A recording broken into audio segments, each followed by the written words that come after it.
Hi viewers, welcome to our channel. ప్రస్తుతం మనతో పాటు ఇమ్మంది రామారావు గారు సీనియర్ జర్నలిస్ట్ ఉన్నారు. వారితో ఒకసారి మాట్లాడదాం. సార్ నమస్కారం సార్. నమస్తే బాబు. సార్ మామ కోసం అల్లుడు తిరుమలకు కాలినడకన వెళ్ళడం మనం చూస్తున్నాం సార్. మరి పవన్ కళ్యాణ్ గారి కోసం సాయిధరమ్ తేజ్ గారు అలా తిరుమలకి కాలినడకన వెళ్తున్నట్టుగా వార్తలు రావడం చూస్తున్నాం. అందుకు సంబంధించిన ఫోటోలు కూడా వైరల్ అవుతున్నాయి సార్. మరి పవన్ కళ్యాణ్ గారి గెలుపునైతే మగ ఫ్యామిలీలో అందరూ కూడా ఎంజాయ్ చేయడం చూస్తున్నాం సార్. మరి ఏం చెప్తారు సార్ దీని గురించి? దీని గురించి మనం ప్రత్యేకించి చెప్పుకోవాలండి. ఇక్కడ సాయి ధర్మతేజు ఆయన ఊహ తెలిసినప్పటి నుంచి చరణ్ బాబుకి పవన్ ఎలాగో ఇక్కడ సాయి ధర్మతేజు కూడా పవన్ అలాగే అక్కగారి ఇంట్లో ఉంటుండేవాడు. ఈయన చిన్నపిల్లడి కాంచి మామయ్యను పట్టుకొని, అంటే మామయ్య అంటే పంచ ప్రాణాలు సాయి ధర్మతేజుకి. మామయ్యని ఎవరైనా ఏమంటే చంపేస్తారు పట్టుకొని. అంతే. అలాగే చరణ్ తర్వాత ఎవరి మీద లేనంత ప్రేమ సాయి ధర్మతేజుకు ఉంది.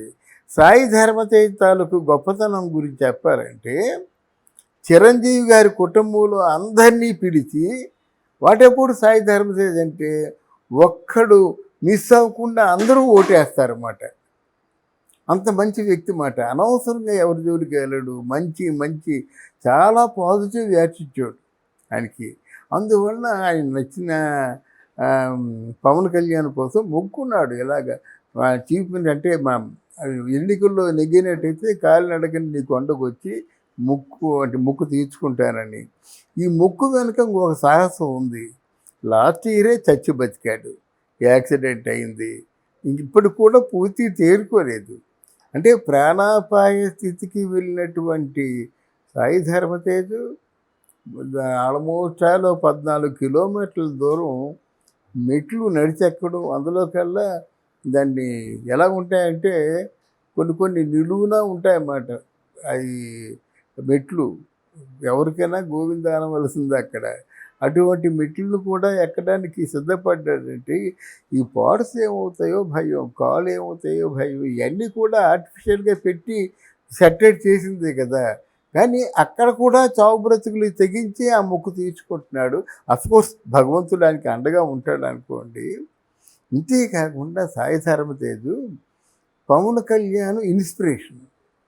చిన్నప్పటి నుంచి పవన్ కళ్యాణ్ మంచిగా చూడడం, తర్వాత వాళ్ళకి ఆర్థికంగా కొంత వెనుకబడినటువంటి వాళ్ళు మొదట్లో. సాయి ధర్మతేజ్ తాలూకు తండ్రి బాగా ఖర్చు పెట్టేవాడు, ఇంటికి డబ్బులు ఇచ్చేవాడు కాదు, తాగేసి చాలా ఇబ్బందులు పడేవాడు అన్నమాట. ఆయన తాలూకు మంచితనం తెలుసుకోవాలంటే ఒకటి అక్కడి నుంచి ఇంకా ఏం చేస్తుంది ఆవిడ, అన్నయ్య దగ్గరికి వచ్చి మాట్లాడలేదు చిరంజీవి దగ్గరికి. ఎందుకంటే ఆడబిడ్డ చెడిపోయి ఇంటికి ఏమొస్తుంది, ఆ పవన్ కళ్యాణే పట్టణం అక్కడిని ఉన్నంతలో కనిపెట్టుకుంటూ ఉండేవాడు అన్నమాట. తర్వాత ఆయన ఎక్కడ చేతులెత్తి నమస్కారం చేద్దాం అనిపించిందంటే వాళ్ళ అమ్మకి. అంటే వైష్ణవు సాయి ధర్మతేజు ఇద్దరూ పెద్ద అయిన తర్వాత, అమ్మ నువ్వు ఇలా ఒంటరిగా ఉండొద్దు అని చెప్పి ఒక ఫ్యామిలీ స్నేహితుడు కేర్ హాస్పిటల్లో కళ్ళ డాక్టర్గా పనిచేస్తున్నాడు. అమ్మ మాకైతే ఏం అభ్యంతరం లేదు, నీకు ఎవరైనా తోడు కావాలి కదా, నువ్వు ఎందుకు పెళ్లి చేసుకోకూడదు అని అడిగినటువంటి మహానుభావుడు. చిన్న విషయం కాదు కదా. చెట్టంత మనిషి అయిన తర్వాత అమ్మ నువ్వు పెళ్లి చేసుకో, నువ్వు హ్యాపీగా ఉండు, నువ్వు హ్యాపీగా ఉన్నావు, నువ్వు పెళ్లి చేసుకుంటే మేము బాధపడము, మాకు కూడా పెళ్ళిళ్ళు చేయి, మేము అందరం ఒకచోటే ఉందాం మనం అని చెప్పేసి అంత త్యాగపూరితమైన జీవితం సాయి ధర్మతేజ్. ఆ ఒక్క సంఘటన చాలు. అయితే లక్కీగా అదృష్టంగా ఆయన సినిమాలు హిట్ అయినాయి. ఆయన సినిమాలతో పాటు రెవెన్యూ కూడా బాగా జనరేట్ అయింది. ఇప్పుడు ఓకే. అంటే పవన్ కళ్యాణ్ గెలుపు అందరికంటే ఎవరికి ఎక్కువ ఆనందం కలిగించిందంటే ఆ ఆనందాన్ని మనం కళ్ళారా చూసాం. వచ్చి పవన్ కళ్యాణ్ని కావలించేసుకొని ఎత్తుకొని గిరగిర తిప్పి ఇన్ని చేశారంటే అక్కడ నువ్వు వేరు నేను వేరు కాదు, నువ్వు నేను ఒకటే, నీది నాది ఒకటే మనసు అన్నంత స్వచ్ఛత ఉంటే కానీ ఆ పని చేయలేడు. ఎందుకంటే పవన్ కళ్యాణ్ ముట్టుకోవడం చిన్న విషయమా, నిప్పు కాలిపోతారన్నమాట.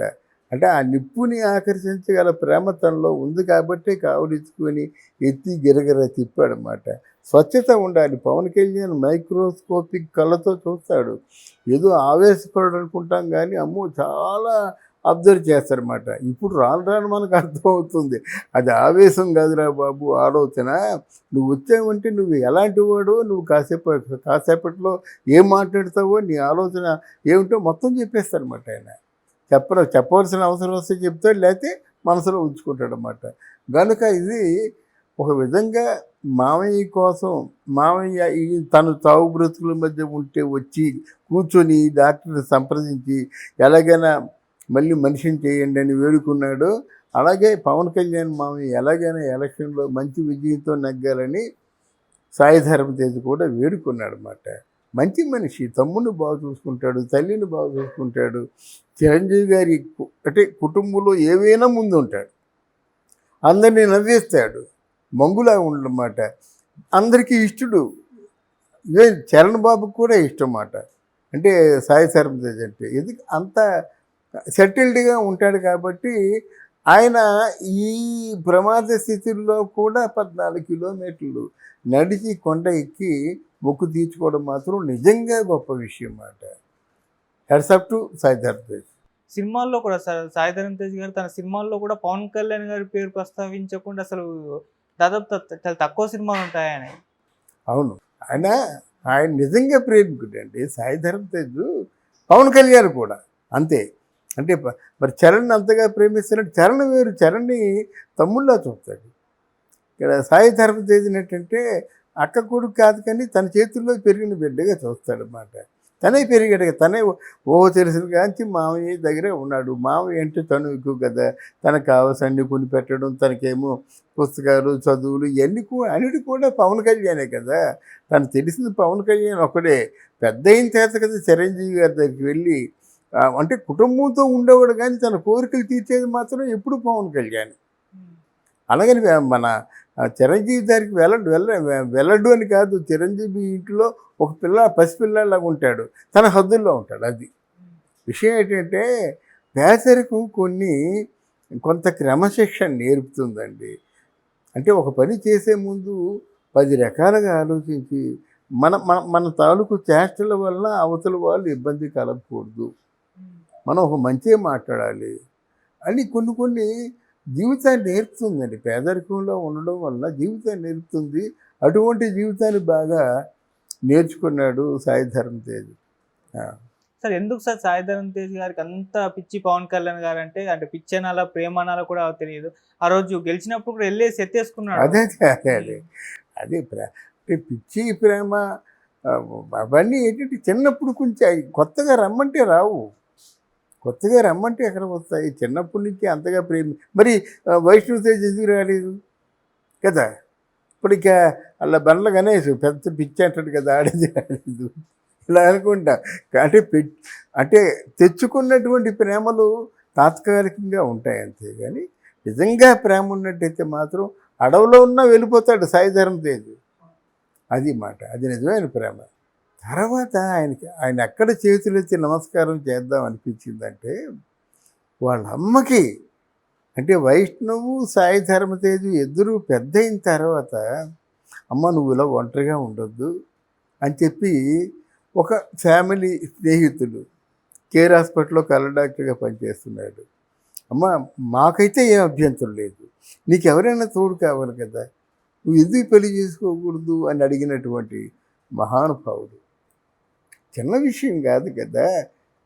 చెట్టంత మనిషి అయిన తర్వాత అమ్మ నువ్వు పెళ్లి చేసుకో, నువ్వు హ్యాపీగా ఉండు, మేము హ్యాపీగా ఉన్నాం, నువ్వు పెళ్లి చేసుకుంటే మేము బాధపడము, మాకు కూడా పెళ్ళిళ్ళు చేయి, మేము అందరం ఒకచోటే ఉందాం మనం అని చెప్పేసి అంత త్యాగపూరితమైన జీవితం సాయి ధరమ్ తేజ్. ఆ ఒక్క సంఘటన చాలు